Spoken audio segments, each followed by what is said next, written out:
इमरान खान के बगैर पाकिस्तान में पॉलिटिकल स्टेबिलिटी नामुमकिन है। मौलाना साहब के साथ इत्तेहाद बहुत दिन तक नहीं चलेगा। आपके मुल्क के अंदर जो चैलेंजेस हैं, जैसे बलूचिस्तान और केपी की जो सूरत हाल है, वो सबसे ज़्यादा ख़तरनाक है।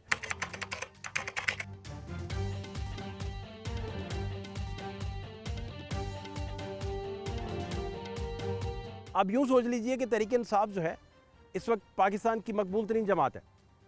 वो मकबूल तरीन जमात ख़जाने की चाबियाँ लेकर मौलाना साहब के कदमों में रखे और कहे कि आप हमें बताइए कि क्या करना है और कैसे नदियाँ पार उतरना है, क्या फार्मूला रखें, किस तरह चलें, क्या मामला करें। ये सारी बातें बड़ी इंपॉर्टेंट है। तहरीक इंसाफ के पास मौलाना के लिए क्या ऑफ़र मौजूद है और मौलाना साहब तहरीक इंसाफ के साथ कैसे कंफर्टेबली चल सकते हैं और तहरीक इंसाफ अपना सारा कुछ मौलाना साहब को कैसे सौंप सकती है। और बैकग्राउंड भी मौजूद है, हालात भी आपके सामने है, तो ऐसा मुमकिन होगा नहीं होगा।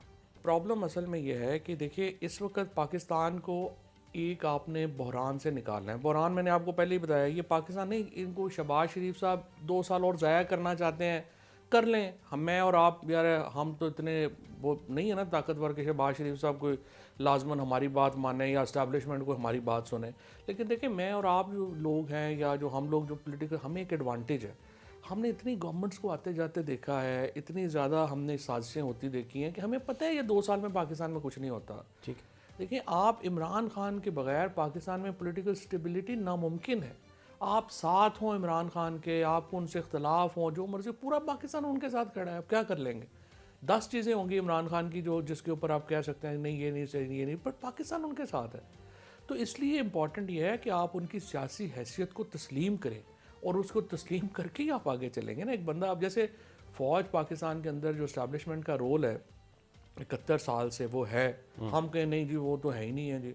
जिस तरह ये लोग ऐसे शौक में कह देते हैं ये 22 ग्रेड का अफसर और अगला फैसले कर रहे हैं। पाकिस्तान में 22 ग्रेड का अफसर कितने हकीकतें हैं ना, उसको आपको तस्लीम करके चलना पड़ता है।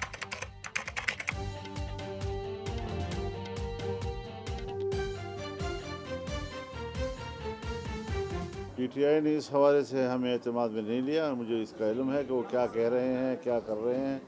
मेरी मालूमात में कोई ऐसी चीज़ नहीं है। मेरे ख्याल उनका सबसे बड़ा इस वक्त कोई गिला जो है इस हुकूमत के साथ, कि जिस तरह से मैं और मेरे ख्याल इस्टेब्लिशमेंट के साथ भी बन के आती है कि जिस तरह से दूसरी पार्टी की मुआवनत की गई थी इलेक्शन में, वो उनके साथ नहीं किया गया। तो इख्तलाफ कोई बुनियादी तौर पे कोई आइडियोलॉजिकल नज़रियाती या उसूलों की बुनियाद पे नहीं है।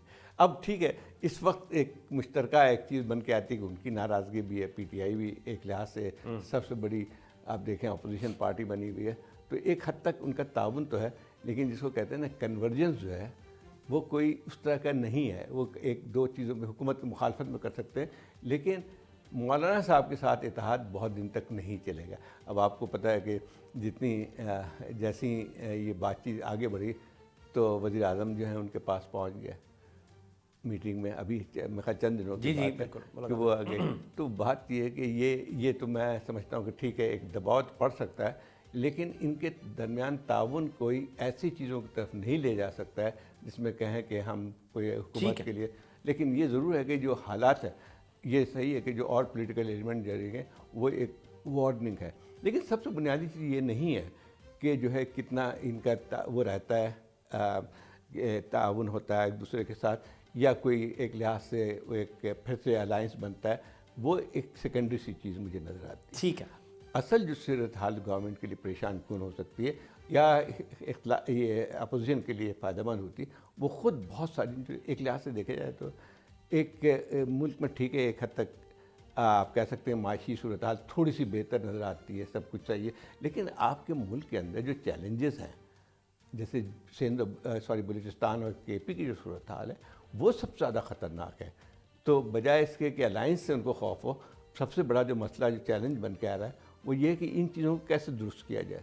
तारीखी एतबार से देखा जाए तो बहुत सारे अलायंस बने, बहुत सारे अलायंस टूटे, बहुत सारे अलायंस कामयाब हुए, बहुत सारे नहीं हुए, लेकिन इसके बावजूद जो पॉलिटिकल स्ट्रगल है उसका सिलसिला एक जारी सारी रहता है।